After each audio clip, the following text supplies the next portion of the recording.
If I asked you right now what makes someone an easy target for a phone scammer, you'd probably think of something dramatic. Falling for a fake prize, panicking about a fake emergency, giving away a password. But the habit I want to talk about today is so ordinary, so completely normal, that almost every retiree in the country does it multiple times a week without a second thought, and scammers know it. By the end of this video, you'll know exactly what that habit is, why it quietly works in their favor every single time, and the one small shift that takes it away from them completely. Stay with me, because this isn't about something you do wrong. It's about something you've simply never had a reason to question until now. Before we get into it, I want to say this clearly. Nothing here is meant to make you feel like you've been doing something foolish. This is shared for general education and peace of mind. A practical look at patterns, not a list of mistakes to feel bad about. Here's why this particular habit matters so much. Phone scams aren't really about technology. They're about probability. The people running these operations are making dozens, sometimes hundreds of calls a day, and they don't need every call to work. They just need a small percentage to go their way. So the question worth asking isn't, how do I become someone who never makes a mistake? It's what's the one thing, if I changed it, that would take me out of the percentage they're counting on? That's exactly what we're going to look at today. One habit, something almost everyone does, that quietly puts people in that percentage, and the simple change that takes them back out of it. If you find this useful, a quick like helps this reach more people, and subscribing means you'll be here for the rest of these. Let's get into it. Let's start with the habit itself, because once I say it, you'll probably recognize it immediately. It's this: answering the phone every time it rings, just in case. Think about why that instinct exists. Maybe it's a doctor's office calling about test results. Maybe it's a pharmacy about a prescription. Maybe, and this is the big one, it's one of your kids or grandkids, and something's happened. So when the phone rings, even from a number you don't recognize, there's a small voice that says, what if this is one of those calls and I miss it? That instinct comes from a good place. It's not a flaw, it's care. But here's what it does without you realizing it. It removes a filter that's been quietly working in your favor the entire time. And that filter is voicemail. One of the biggest concerns I hear from retirees is this: I don't want to depend on my children every time something suspicious happens. That's completely understandable. And it's actually part of why I'm here. My name is Michael Carter, and for more than 20 years I worked as a banking security consultant. The goal of everything I share is to help you make confident decisions and stay independent in a world that's changing faster than ever. And that's also part of why I put together something called the Retirement Defense Kit, which I'll tell you more about in a moment. For now, let's get back to that habit. Here's the thing about voicemail that I don't think gets talked about enough. It's not just a place where messages pile up. It's a pause button. It's one of the biggest advantages you have over anyone trying to catch you off guard, and most people never use it. When you answer a call live, you're on the spot. Whatever the person on the other end says, you have to respond to it right then, in real time, with no time to think, no time to check anything, no time to talk to anyone else about it. That's exactly the environment that works in a scammer's favor. Confusion, urgency, a friendly voice asking you to make a decision right now. All of it depends on you being live on the phone, in the moment, with no pause. There's another piece to this that's worth sitting with for a moment. Even a brief pause, just 30 seconds, changes almost everything. It's enough time to think, wait, would my bank really call me about this? Or to mention it out loud to whoever's in the room with you. Or simply to feel that small flicker of something about this doesn't sit right. On a live call, that pause rarely happens because the conversation keeps moving, question after question, before you've had a chance to catch up with your own thoughts. Voicemail gives you that pause automatically every single time without you having to remember to ask for it. Here's something that happens more often than people realize, and it explains why that very first moment of answering matters so much. Many of these calls start with an automated system, not a person. When you say hello, or even just make a sound, that system detects that a real live person has answered, and only then does it connect you to an actual person on the other end, sometimes within a second or two. Before that moment, nothing about the call involved a real human at all. It was simply a machine, dialing number after number, waiting for exactly this. The moment you answer and respond, you've effectively told that system, yes, there's someone here. Send in a person. Letting the call go to voicemail means that handoff never happens. The automated system either leaves a message or, just as often, simply moves on because there's no live person to connect. Voicemail removes all of that pressure. If a call goes to voicemail, whoever's calling either leaves a message or they don't. If they leave one, you can listen to it on your own time, write down any details, and decide calmly what to do next, including calling back using a number you look up yourself, not one they gave you. If they don't leave a message at all, that tells you something too. Now, I know what some of you are thinking. What if it really is important? What if it's the doctor or one of the kids, and I let it go to voicemail and miss something urgent? Here's the reassurance. Anyone who actually needs to reach you for something important, a doctor's office, a pharmacy, a family member, will leave a message. That's simply how it works. A doctor's office isn't going to call once, get no answer, and give up on telling you about test results. They'll leave a message or they'll try again, often both. The same goes for family. If something is genuinely urgent, people don't make one silent attempt and move on. There's one more thing worth knowing because it ties directly into this.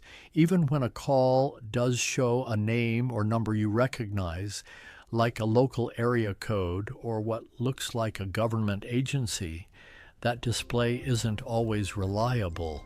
The information shown on your screen can be altered by whoever's calling, which means the habit we're talking about today, giving yourself that pause, matters even for calls that look familiar.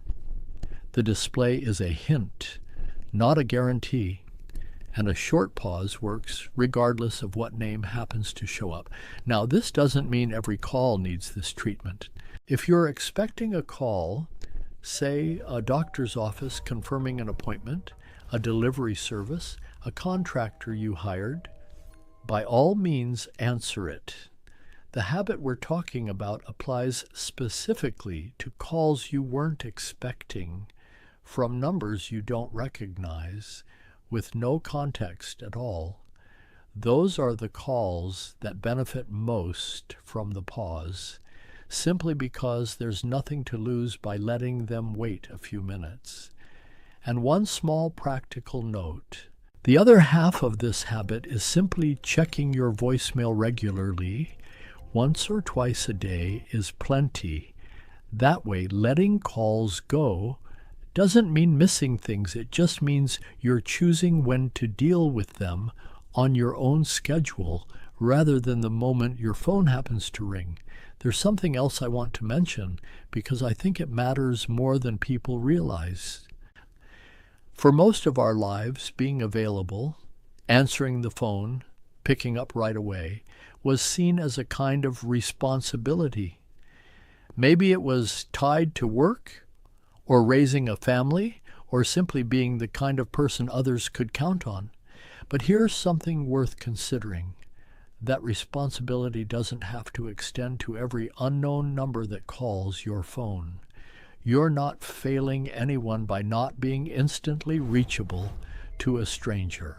If anything, giving yourself that small buffer is one of the most responsible things you can do, both for your own peace of mind and for protecting the life you've worked so hard to build. I think about a man I'll call Walter, a retired engineer who told me he used to feel almost obligated to answer every call because he didn't want to seem unavailable, even to numbers he didn't recognize. After we talked through this, he made one small change. If he didn't recognize the number, he let it ring through. Nothing dramatic, no blocking, no new settings, just letting the phone do what it's designed to do. A few weeks later, he mentioned something interesting. Several of those unanswered calls never left a message at all. No voicemail, nothing, just silence. And the ones that did leave messages were exactly what you'd expect. A pharmacy reminder, an appointment confirmation, things that were easy to handle on his own schedule, calmly, with no pressure. What struck me most about Walter's experience was something he said almost as an afterthought.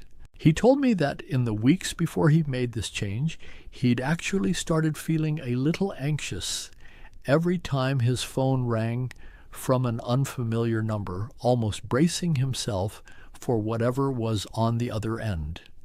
After the change, that feeling faded, not because anything dramatic happened, but because he'd quietly handed the decision back to himself. The phone would ring, and he'd simply think, if it matters, I'll hear about it soon enough, and went back to whatever he was doing. I also want to address something that comes up naturally once people start trying this. What if a voicemail itself sounds urgent, claiming to be from the IRS, a grandchild in trouble, or your bank, warning that you need to call back immediately? Here's the good news. The pause we've been talking about doesn't disappear just because the message sounds urgent. If anything, urgency in a voicemail is itself worth noticing. Real institutions, the IRS, your bank, Medicare, don't typically leave voicemails demanding immediate action or threatening consequences if you don't call back right away. So if a message does sound like that, the same approach applies. Don't call back using any number given in the voicemail. Instead, look up the organization's number yourself from a statement, a card, or their official website, and call that number directly. If it's real, they'll be able to help you from there. If it isn't, you've just avoided exactly the kind of pressure these messages are designed to create. There's also a quieter benefit to all this that's easy to miss. The fewer people who answer these calls live, the less effective the entire approach becomes for whoever's running it. You're not just protecting yourself when you let an unfamiliar call go to voicemail. You're making the whole operation slightly less worth their time. Multiply that by everyone watching this video, and it adds up to something real. Even if none of us ever sees the effect directly, I'll add one more thing here because it's worth knowing, even though it's a slightly different topic. The same idea, giving yourself a pause before responding, applies to messages too, not just phone calls. This includes text messages and increasingly messages through apps like WhatsApp. One pattern worth knowing about is someone you've been talking with, often through a dating site or social media, asking to move the conversation over to an app like that. On its own, that's not necessarily a red flag. Plenty of people use these apps normally, but the same rule applies. You don't have to respond instantly to anyone on any platform just because a message arrives. It's a topic worth its own conversation down the road, but for today, the core idea is the same one we've been talking about. Time is on your side, not theirs. So here's the practical version of all this. The next time your phone rings and you don't recognize the number, you don't have to make a snap decision about whether to answer. You can simply let it go. If it's important, you'll know within a few minutes because a message will be waiting. If nothing comes through, that silence is information too. Either way, you're the one deciding when to engage, not the phone. And this is really at the heart of why I put together the Retirement Defense Kit. The goal isn't to live in fear, jumping at every call or message. The goal is to live with confidence, knowing what to watch for and what steps to take. So you're not second-guessing every call, every text, every message that comes in. That's exactly what the kit was built to help with. If you'd like access to the complete system, you'll find the details below this video. And if there's one thing I'd want you to take from today, it's this. Of everything we talk about on this channel, scam calls, suspicious emails, unusual requests, almost all of it depends on one shared ingredient, catching you in the moment, live, before you've had time to think. Take that moment away just by letting the phone ring through, and you've quietly removed yourself from a huge portion of what these operations rely on. Not through technology, not through vigilance, just through a small, calm pause that's been available to you this entire time. So, to bring it together. The habit is answering every call, just in case. The shift is letting unfamiliar numbers go to voicemail and trusting that anything important will follow up. And the same pause works for messages too, on any platform, including the ones we just talked about. So let's bring everything together one more time, simply because I think it's worth hearing as a whole. The habit almost every retiree shares is answering the phone the moment it rings, out of care, out of habit, out of not wanting to miss something important. And the shift we talked about today isn't complicated at all. It's letting voicemail do the job it was always meant to do, giving you that small pause, that moment to think before you ever have to respond to anyone. If it's important, you'll know. A message will be there, waiting for you on your own time. And if nothing comes through at all, that silence tells its own story. All it takes on your end is checking it once or twice a day, whenever it suits you. I think about Walter often when I think about this one. Not because anything dramatic happened to him, but because of how small the change was and how much it ended up meaning. He didn't block anyone, didn't change his number, didn't download anything new. He just let the phone do what it does and let himself decide calmly what came next. That's really all this is. And there's something else I want to leave you with, something a little bigger than just this one habit. So much of what we talk about on this channel comes back to the same idea. Staying independent doesn't mean handling everything the instant it happens. Sometimes the most independent thing you can do is give yourself permission to wait, to think, to decide on your own schedule rather than someone else's. That's not avoidance. That's exactly what being in control looks like. So here's what I'd leave you with today. The next time your phone rings and it's a number you don't know, you don't owe it an answer right away. You're allowed to let it ring, let it go to voicemail, and decide later on your terms what's worth your time and what isn't. One last thought before we go. If you're someone who's worried you might forget all this and answer out of habit anyway, that's completely normal, and it's not something to be hard on yourself about. Old habits take a little time to shift. Even just thinking about this for the next few days, noticing when the phone rings and you feel that urge to answer right away, is enough to start building the new habit. You don't need to get it right every time for it to work. You just need it to be there more often than not going forward. Take care of yourselves, and I'll see you in the next one.